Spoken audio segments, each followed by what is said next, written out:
Today is a special day here. This is the beginning of the new era here at Krishna Kumar's house. We have completed our Bhagavat-katha studying for over 10 years. And just so that Kamlesh is satisfied, please recite to me the conclusion of Bhagavat-katha.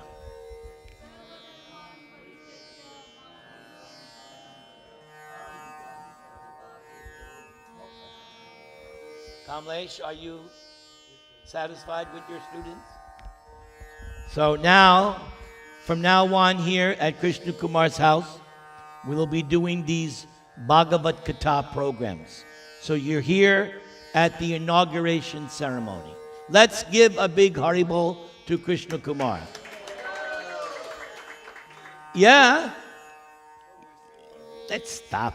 And also today is a special day because Atta's baby, Pravina, is going to be going to college. And she's going to be staying in the dormitory. So it is a big occasion. It's called empty nest syndrome. So let's pray for Pravina, everybody. Hare Krishna. Krishna Krishna, Hare Hare. Hare Rama, Hare. All right, please repeat. Om Namo Bhagavate Vasudevaya.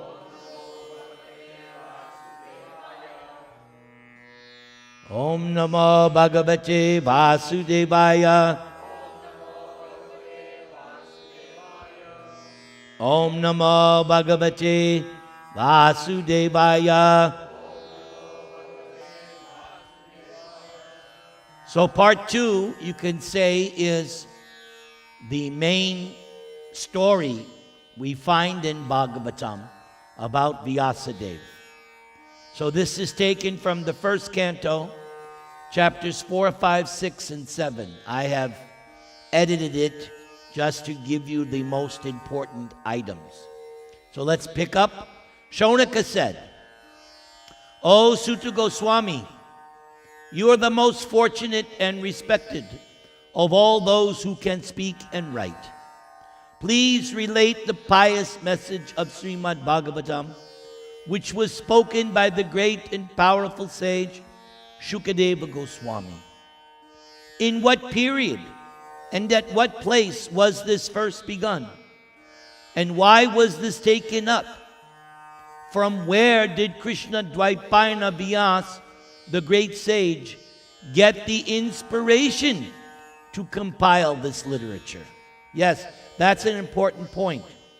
Whether it be writing or music or any kind of artistic endeavor, there has to be an inspiration. So that's an important question. We know that you are expert in the meaning of all subjects except some portions of the Vedas, and thus you can clearly explain the answers to all the questions we have just put to you. Suta Goswami said, when the second millennium overlapped the third, the great sage Vyasadeva was born to Parashara in the womb of Satyavati, the daughter of Vasu. Once upon a time, Vyasadeva, as the sun rose, took his morning ablution in the waters of the Sarasvati and sat alone to concentrate. That's important. If you're going to do any kind of meditation or concentration, you need solitude. It has to be a very sanctified place, free from disturbance, free from cell phones. Kamlesh is here. All cell phones should be turned off at this time. Because we are doing a sacrifice. This is sacrifice. Sankirtan Yagya. Let us continue. The great sage Vyasadeva saw anomalies in the duties of the millennium. This happens on the earth in different ages due to unforeseen forces in the course of time. The great sage Vyasadeva, who was fully equipped in knowledge, could see through his transcendental vision the deterioration of everything material due to the influence of the age. Vyasadeva could also see that the faithless people in general would be reduced in duration of life and would be impatient due to a lack of goodness. There's something to pick up on. My mother used to always tell me, Nikki, patience is a virtue. So my mother gave me some good Vedic instruction. But how can you be patient in the modes of passion and ignorance, which is how I grew up? I grew up eating meat. So how can I be patient if I'm living in the modes of passion and ignorance? It's impossible. You want to be patient, you have to develop the mode of goodness. Let us continue. Thus, Vyasadeva contemplated for the welfare of men in all statuses and orders of life. Vyasadeva saw that the sacrifices mentioned in the Vedas were means by which the people's occupations could be purified. And to simplify the process, Vyasadeva divided the one Veda into 4 in order to expand them among men. The 4 divisions of the original sources of knowledge, the Vedas, were made separately. But the historical facts and authentic stories mentioned in the Purana are called the 5th Veda. Because there's a class you will see sometimes, a class of person, they'll say, oh, no, we only accept the 4 Vedas. So here's your challenge. Yes, but the Puranas are the 5th Veda. Thus the great sage Vyasadeva, who was very kind to the ignorant masses, edited the Vedas so they might be assimilated by less intellectual men. That is how you preach. Preaching is an act of compassion. And there's one purport Prabhupada writes in Chaitanya Charitamrita. If the advanced devotees do not preach, who will? No. If you see yourself as a preacher, that alone indicates you are an advanced devotee. But out of compassion, and so they might be assimilated by less intellectual men. That's the art of preaching. You have this knowledge, but now you have to be able to give it to somebody so that they can understand it. That's an art. And you don't learn that art until you start doing it. That's the key. How it can be assimilated by less intellectual men. That's the idea. Out of compassion, the great sage Vyasadeva thought it wise that this would enable men to achieve the ultimate goal of life. So, the ultimate goal of life, either liberation or going back to Godhead. But, Nimai Charan, if you ask Lord Chaitanya, what is the ultimate goal of life? What does he say? Yes, Krishna praying. What is assimilated for less intelligent men? I don't know what Krishna praying. I'm less intelligent. No. How do you translate Krishna praying? Don't tell me the process. I want to understand what you mean by Krishna praying. No, that's not the definition of Krishna. That's the process. I want the definition. Love of God. That's the definition of Krishna praying. Not Harinam. Harinam is the process. I said, I'm less intelligent. What's Krishna praying? What is it? Love of God. You understand? You got the idea?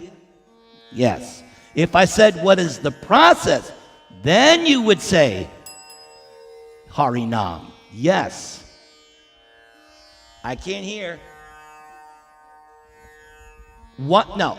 One is defining the term. One is the process by which you get it. It's two different things. What? Krishna praying. Yes, love of God. But they were saying, what is the process to achieve it? There's two different things. Do you see the difference? Okay, let us go on. Thus, Vyasadeva compiled the great historical narration called the Mahabharata for women, laborers, and friends of the twice-born. Friends of the twice-born, Dvija Bandhu, means they were born in a higher caste, but they don't behave according to that. And that is the fall of the caste system. The whole principle of Daiva Varnashram is that you are judged by how you act, how you live, not by how you were born. How you were born does, just like my favorite example, Haridas Thakur. He was born not even in a Hindu family. But what did Lord Chaitanya elevate him to? Namacharya. Now I'll ask another question. What is the definition of Namacharya?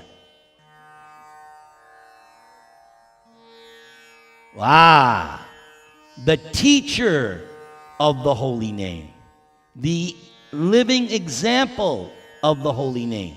So even though he was born, Muslims are considered Malecha Yavanas, right? But he didn't act like a Malecha Yavana. Not only that, Advaita Acharya gave him the specific honor amongst all other Brahmins when Advaita Acharya was doing the Shraddha ceremony. So in the Shraddha ceremony, you're supposed to give honor to the Brahman. Amongst all the Brahmins, Advaita Acharya said, here's Haridas Thakur. Because he could understand, yes, he may be born Muslim, but by his actions, he is above all the Brahmins. He is Shuddha Vaishnava, pure devotee. How many times he was chanting? 22 what? Hours. How many rounds? 92. Right. Or how many names, roughly? 3 lakhs, 300,000. Good. Very good. When you answer questions, you answer them precisely. Very good. Let's continue. O twice-born Brahmins, still his mind was not satisfied. Although Vyasadeva engaged himself in working for the total welfare of all people. Thus, the Vyasadeva, being dissatisfied at heart, at once began to reflect, because Vyasadeva knew the essence of religion, and he said within himself. So this is significant. Something happened? What happened? Everybody's okay? We can continue? So, this is the important point. So he has done editing the Vedas, compiled the Puranas, done the Mahabharata, but still his mind is not satisfied. He at once began to reflect, because Vyasadeva knew the essence of religion, And he said within himself, I have, under strict disciplinary vows, unpretentiously worshiped the Vedas, the spiritual master, and the altar of sacrifice. I have also abided by the rulings and have shown the import of disciplic succession through the explanation of the Mahabharata, by which even women, Sudras, and others, friends of the twice-born, can see the path of religion. Still, I am feeling incomplete, though I myself am fully equipped with everything required by the Vedas. Now I put in bold this next sentence. This may be because I did not specifically point out devotional service of the Lord, which is dear both to the perfect beings and to the infallible Lord. So, Vyasadeva actually knew what his problem was.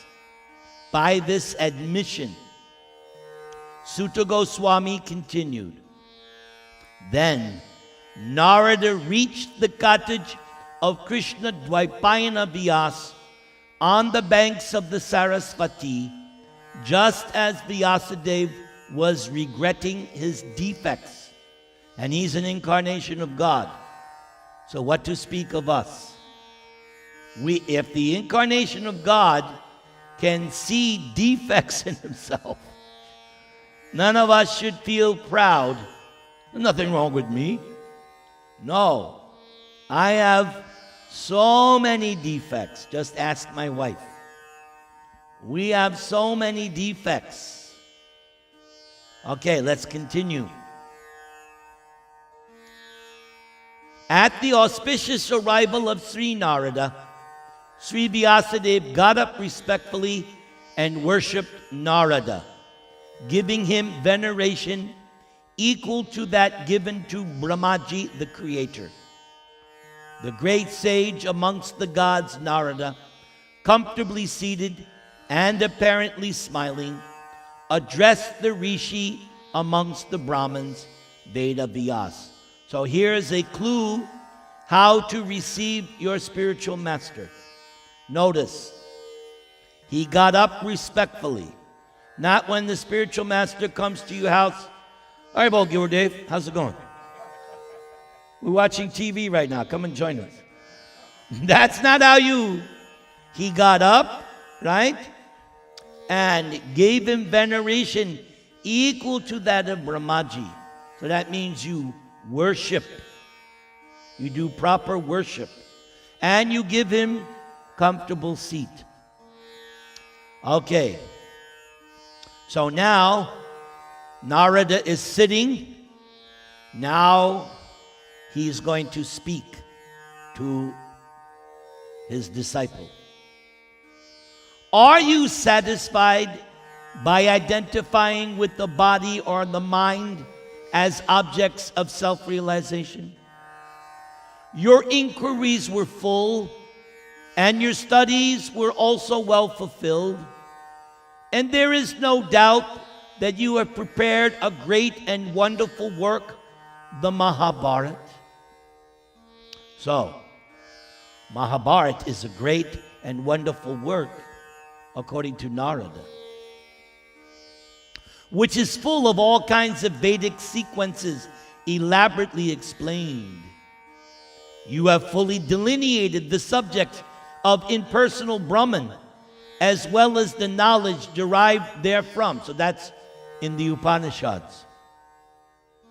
Why should you be despondent in spite of all this, thinking that you are undone, my dear Prabhu? So just see how the spiritual master relates to his disciple. He also calls him Prabhu.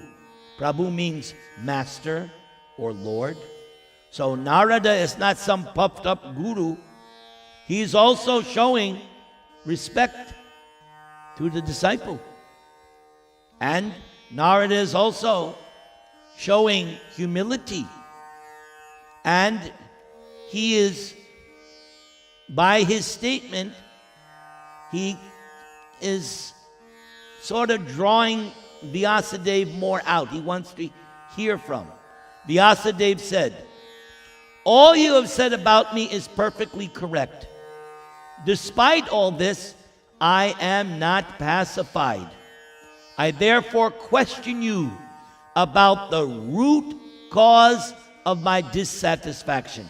That is something I harp on. When you have a problem in your life, try to get to the root cause, not the ephemeral or external. You go to a doctor. Say you find that there's something really troubling you. You want the doctor to go to the root of the problem, not just to give you some drugs and make you feel better. That's the whole opioid crisis now. All these rascal doctors, what have they done? They just give people drugs because these opioid drugs, it kills the pain, doesn't cure the disease. And it's big business for them. What's that? That's all right. They don't prescribe that. We have good devotee doctors. So you want to get to the root of the problem. I given the example when I had the boil on my neck when I was somewhere on Sankirtan. I had this big boil on my neck. So the doctor took care of it properly. He got all the poison of the boil out, because that's what a boil is, all this impurities in the blood. So you lance it and then you squeeze out all the this stuff comes out. But if you don't do that, you'll continue with the infection. So in any problem, financial problem, legal problem, you want to get to the root of the problem and deal with it there.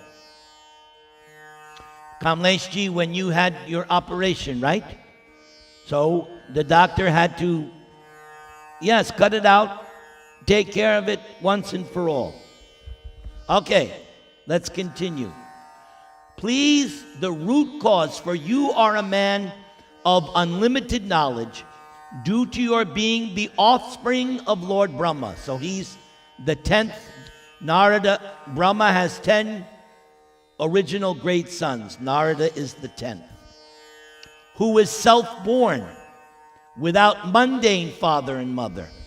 So who is Brahma's father and mother? Which Krishna? Which Vishnu? Garbhodakshayi Vishnu. Yes. Father and mother. As Prabhupada says, he didn't ask Lakshmi for any help. He did it himself.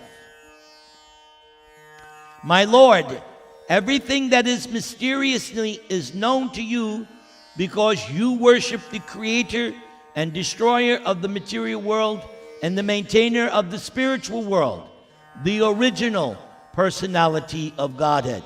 What's his name? Who does Narada specifically worship? Yes, Narayan. Although you could say Krishna because he's there in Krishna Lila, but in general he worships Narayan. Good. Who is transcendental to the three modes of material nature. Like the sun, your goodness can travel everywhere in the three worlds. And like the air, you can penetrate the internal region of everyone. As such, you are as good as the all-pervasive Supersoul. Chaitanya Charitamrita says the same thing. The spiritual master is the external manifestation of Supersoul. Not that he is Supersoul, but he's the external manifestation of. It's a difference. That's why we sing Sakshad Harit Vain, as good as Hari. He's not Hari, but he's as good as. You see the distinction? In this Krishna consciousness, you have to be able to understand the different layers, shades. So not everything is black and white. In the lower religions, everything is black and white. Like in, I'm not going to say, but in other religions, don't do this, do this. That's it. Our philosophy is more sophisticated. It's on a higher level. So there's nuance. You see that in the Mahabharata. How things look this way, but also this way. And therefore it gets confusing. And then only someone with a sharp intellect can actually answer the question and really nail it. Boom. So you have to be able to really understand the different shades or nuances. Not that, don't like this, blah, blah, blah, blah, blah. No. Therefore, find out the deficiency in me, despite my being absorbed in transcendence, under disciplinary regulations and vows. Everybody chant the Maha Mantra.